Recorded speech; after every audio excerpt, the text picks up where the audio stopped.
Eu quero te fazer uma pergunta que parece simples, mas que pode mudar completamente a forma como você entende a sua própria mente.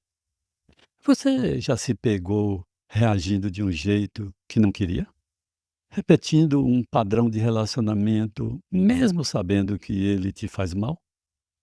Ou sentindo que, em certas situações, parece que uma outra pessoa toma conta de você?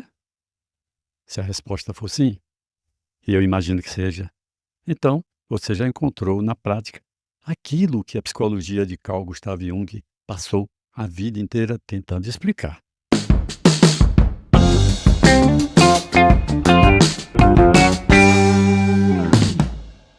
Mas eu não quero começar por Jung ainda. Quero começar por algo que a ciência contemporânea descobriu e que ilumina tudo o que Jung pensava. E eu gosto dessa teoria. Quero começar pela lei de emergência. O que é emergência? Vou explicar a vocês agora. Imagine um coral. Cada voz isolada é bonita. Um contralto, um tenor, um soprano. Cada uma tem seu timbre, sua textura, sua qualidade. Mas quando todas entram juntas, em harmonia, acontece algo diferente.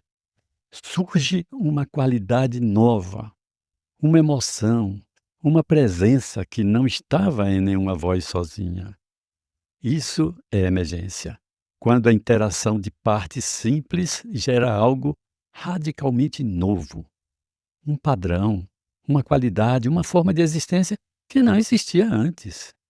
O mesmo acontece com o seu cérebro. Bilhões de neurônios, cada um fazendo coisas relativamente simples, se comunicando entre si, criam algo que não é apenas eletricidade e química. Criam pensamentos, criam sentimentos, criam sonhos, criam a experiência de ser você. A mente não é a soma das partes do cérebro. A mente é o que emerge quando essas partes se relacionam. E Jung entendeu isso, décadas antes de a ciência ter o vocabulário para dizer assim. E Jung percebeu algo que vai contra o senso comum.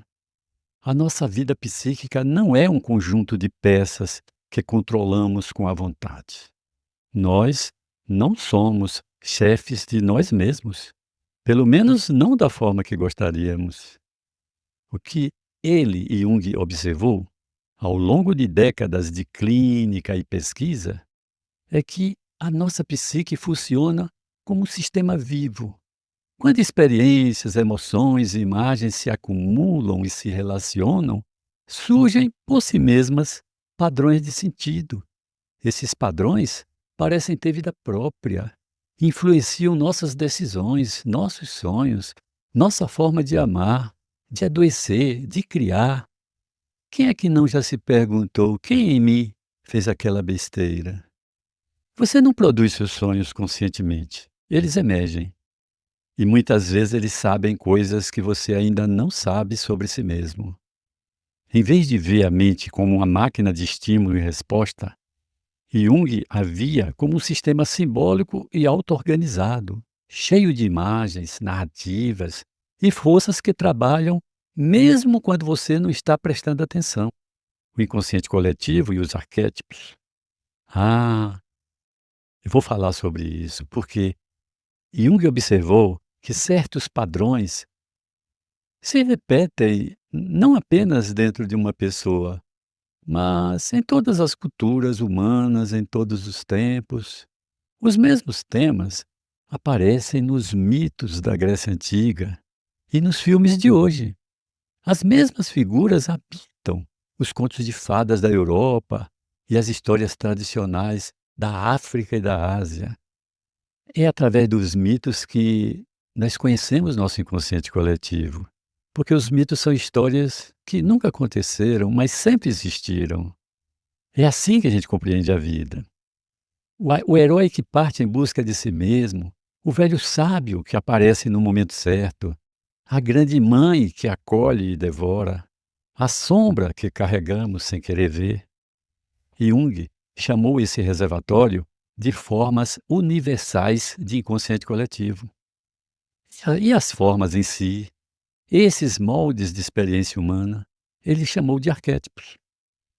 Os arquétipos não são personagens, não são personagens fixos, são padrões que emergem.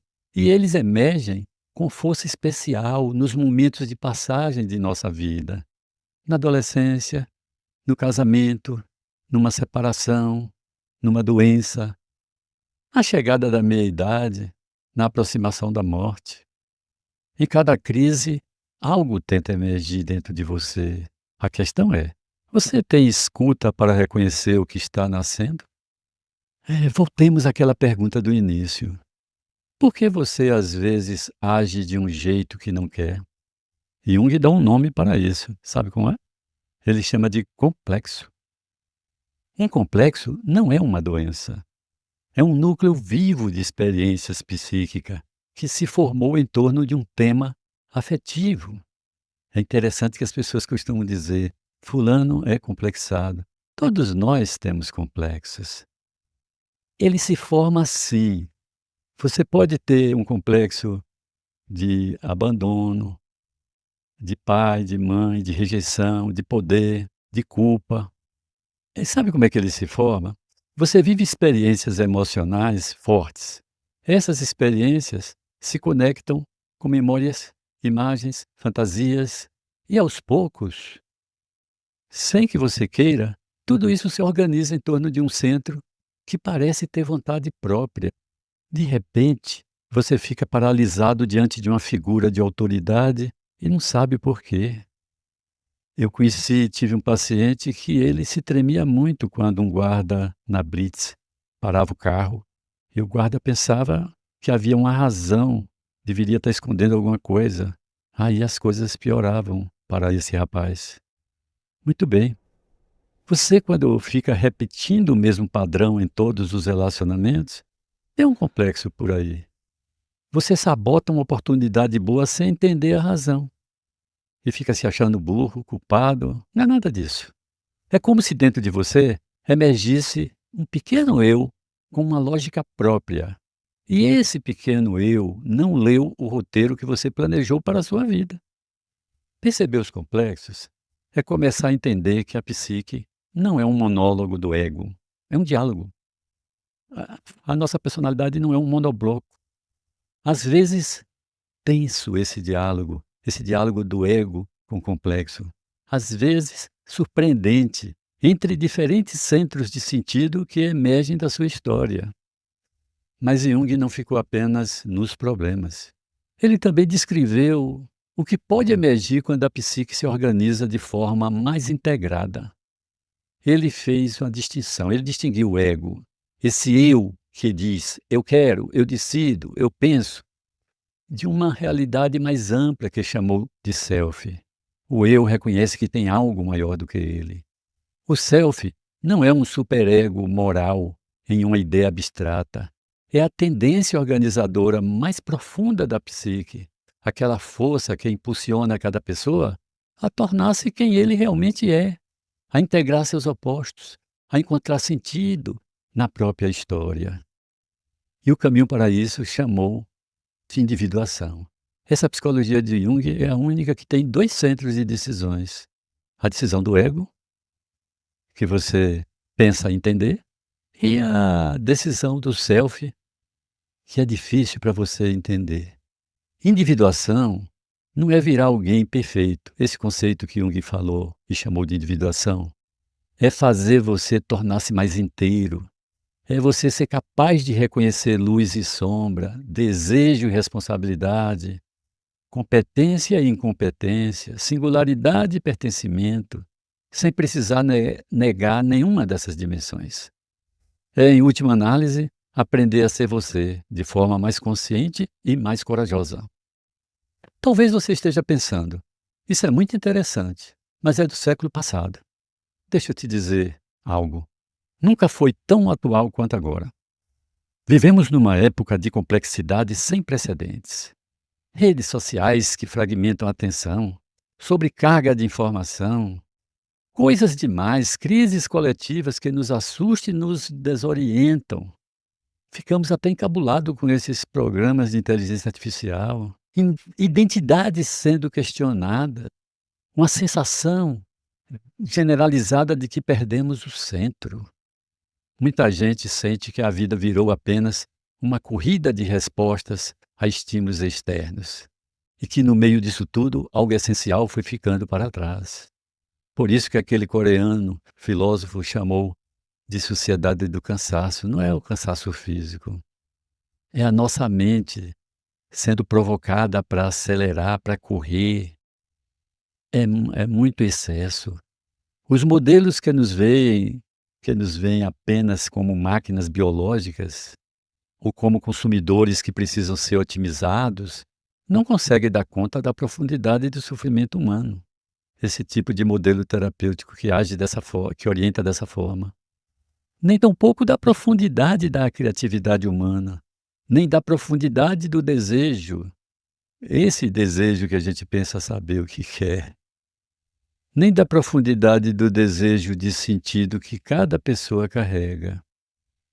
Jung oferece uma psicologia que leva os símbolos a sério.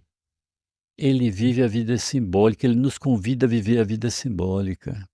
É uma psicologia que reconhece a importância dos sonhos, das imagens, da imaginação.